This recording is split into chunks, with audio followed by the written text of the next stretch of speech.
Mr. Alain Alexis. I'm going to give him the floor. Mr. Alexis is head of the unit for the defense industry and in the European Commission, and he is responsible for revising the directive. His authority has then presented this proposal and was initiated by the Commission. Now, Mr. Alexis, of course, doesn't have an easy job today, and that's why I'm very happy that he has joined us today in order to give us some answers. And then we're interested in constructive criticism. That's the basis of democracy, exchanging opinions to reach a good result. So I'm very happy that I can be together with the co-organizer, and I'm going to be able to have the possibility to explain these points. But first, Mr. Alexis. Merci, Monsieur le Président, et merci. Thank you very much, Chairman, and thank you for giving me the opportunity of taking part in your work. And I'm not saying that just to be polite. Please believe me. I'm saying it because I do think that with such a difficult subject as this, any kind of exchange is going to be extremely useful, even if at the end of the day we may not all agree necessarily, but I think it's a very good exercise when it comes to transferring knowledge and exercising democracy. As you said, the Commission's objective in this affair is not at all to try and prevent sports shooting, hunting, even less the Olympic Games or collectors' activities. Definitely not. All of us are aware of the fact that there are millions of gun owners in Europe with legally held weapons for all of the activities I've mentioned, and millions of owners who pose no problem whatsoever in terms of safety or security. And as such, I think that it's vital that we stress that point. But, as you said, firearms are not just a product like any other. Firearms are products which can kill people. Firearms which originally are military arms, they're not for recreational purposes, they're for being used in conflicts to kill people, at least at the outset. And I was in the defence unit, and as such I was involved in developing defence plans for Europe, and that did of course involve firearms. I have nothing against firearms or weapons. Now, on the fact that firearms are dangerous, that's why there do have to be controls in all of the member states, and which will be more or less strict depending on the member state. In some member states, as you know, the legislation already in existence is stricter than that being proposed by the Commission. So we're not starting from scratch. As you recalled, I think it is important that we insist the fact that we have to find a balance that can be struck between totally legitimate interests of sportsmen, of collectors and hunters, but on the other hand, strict controls for weapons and ensuring safety and security. The Commission put forward a proposal, as you recalled, and that proposal, which is just that. It's a proposal, it's open to improvement, and there's been very lively and very useful debate with the European Parliament and Council on the subject, and so progress, I think, is happening. We're continuing to work in cooperation with the other institutions, and please believe me when I say we will continue to cooperate without any preconceived ideas. Our concern is to find the balance I mentioned earlier. On the main proposals of the Commission, I don't want to go into detail on all of them, but the scope of the directive, first of all, that is an important point. Which weapons are covered and which are not?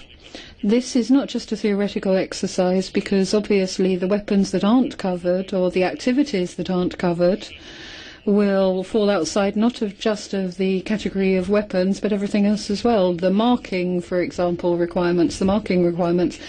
The member states pay a great deal of attention to exchange of information. If the weapons aren't covered, then that will mean they wouldn't be covered in that either. So that's why, in general terms, we feel that all civilian use weapons should be covered by the scope of the directive, which obviously leaves out the arms used by the defence forces, by the police, and there's the question, though, perhaps of reservists, whether they should be covered. But when it comes to museums, collectors, and actually reservists rather than self-defence, we do feel that they should be in the scope of the directive. Then another different issue is actually which category of arms such people can acquire, and that's another issue. The first stage, though, is for us to concentrate on the scope of the directive. Then a second point on purchase requirements. As you know, this is something that was discussed at length, the medical tests.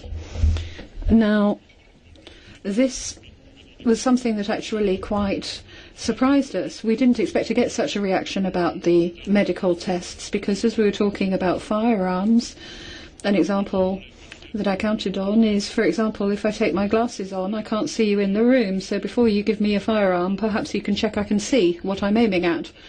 And that's why when we're talking about firearms, it did seem to me that a medical test actually made a great deal of sense. We were suggesting one wording in the directive. I think discussions with the European Parliament and the Council have been extremely useful, and we have seen changes towards a system of general checks, which can be either continuous or non-continuous, and a lot of flexibility to the member states for implementation, and we think that that is a very good change. And I think hopefully we will be able to find an agreement on that, on the reservation, though, that the member states do institute a system, and locally as well, that the member states ensure that the necessary measures are taken and applied. Then another important point in the directive is on the arms categories, which arms categories can or cannot be accepted. I think that everybody agrees, the member states but also the European Parliament, that there are some arms that are more dangerous than others, and that's the reason why we have category A arms in the directive today. In all the member states we do have arms that are banned because they're more dangerous than others. Then afterwards we need to be consistent in our approach. If we consider that some arms are more dangerous than others, then you have to draw the consequences of that. What consequences would those be? Our objective is to say that, bearing in mind that these arms are more dangerous, then they should normally be banned, because we put them into category A, and then we have to be very strict on waivers to category A. If we put all weapons into category A and then say member states can grant waivers willy-nilly, there's no point. So we think as well that the waivers and exceptions have to be quite stringent. And then, if you look at the Commission's proposal, we were also talking about replicas. Now, as we've been told, it wasn't the right term, so we're working on that.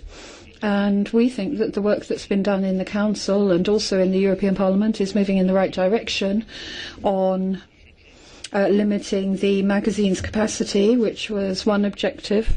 Now, obviously, if you've got a 10-bullet magazine, then you're less effective, if I can put it in those terms, than you are if you've got one with 40 or 30 bullets. So I think we're moving in the right direction, and I think obviously we can debate whether we're talking about 10 bullets or the exact number, but I think that the approach is the right one. Then there's the category of automatic arms, which become semi-automatic. Well, generally speaking, these are surplus army weapons from the Israeli army, for example, that then end up on the market as semi-automatics. But originally they are fully automatic weapons. And the fact that they are changed into semi-automatic doesn't change the fact that originally they were fully automatic. Now, most of the massacres that were committed recently in Europe were used were using semi-automatic weapons. No, these are facts. If we want to make progress on this file, we actually have to look at the facts. And if you look at the massacres that have been committed in Europe, they were committed using semi-automatic weapons, not fully automatic weapons, with a couple of exceptions. And that's why we feel that we need to keep working on that. And then final point, one of the most important points, and this is for collectors, and again there's been a lot of debate on this particular subject. The Commission obviously has nothing against collectors, but once again we feel we need to be consistent. If there are certain weapons that are more dangerous than others and are banned, that are in category A, they're banned for hunters, they're banned for sports shooters, why wouldn't they also be banned for collectors? I think we need to be consistent, and these weapons should be banned across the board. So, Chairman, that was a brief summary of the progress that we've been making in the Commission on this. Thank you. Merci, Monsieur Alain.